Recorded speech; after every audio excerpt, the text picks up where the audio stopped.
முன்னொரு காலத்தில் ஒரு குறுகலான தளத்தில் எதிரெதிராக 2 தேர் வந்துக்கிட்டு இருக்குது. ஒன்று வந்து காசி நாட்டு ராஜாவோடைய தேர், இன்னொன்று கோசல நாட்டு ராஜாவோட தேர். தேர் ஓட்டிலுக்குள்ளே வந்து யார் யாருக்கு வழிபடுறதுங்கள ரொம்ப பெரிய கௌரவ பிரச்சனை வந்துருச்சு. 2 ராஜாக்களில் யார் வயசு சிறுசோ அவங்க தான் வழிபடணும்னு சொல்லி போட்டு முடிவாகி பார்க்குறாங்க. அப்போ பார்த்தா 2 ராஜாவுக்குமே சரியாக சமமான வயசாக இருக்குது. சரி, 2 பேர்த்தில் யார் ராஜ்யத்தில் யார் சின்ன ராஜ்யம் உள்ளவங்களோ அவங்க வந்து வழிபடலாம்னு சொல்லி போட்டு பார்க்குறப்போ 2 பேர்த்துடைய ராஜ்யமும் ஒரே அளவாக இருக்குது. சரி, இப்படி சகல விஷயத்துலையுமே 2 ராஜாக்களும் சமமாக இருக்கிறாங்க. கடைசியில் சரி குணத்தை பற்றி ஆராய்ச்சி பண்ணுறாங்க. அப்படி பார்த்தா எங்கள் ராஜா நல்லவருக்கு நல்லவர், கெட்டவருக்கு கெட்டவர் அப்படின்னு சொல்லி கோசல நாட்டு ராஜாவோட தேரோடி சொல்கிறான்.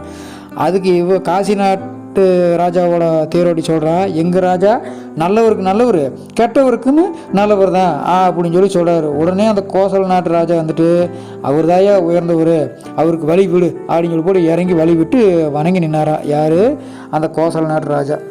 இந்த சம்பவம் மூலியமாக நம்ம தெரிஞ்சுக்க வேண்டிய விஷயம் என்னென்னா, குணத்தால் உயர்ந்தவர்களுக்கு என்றுமே மதிப்பு உண்டு அப்படிங்கிறத நம்ம நல்லா தெரிஞ்சுக்கணும். கதை கேட்ட உள்ளங்களுக்கு மிகவும் நன்றி.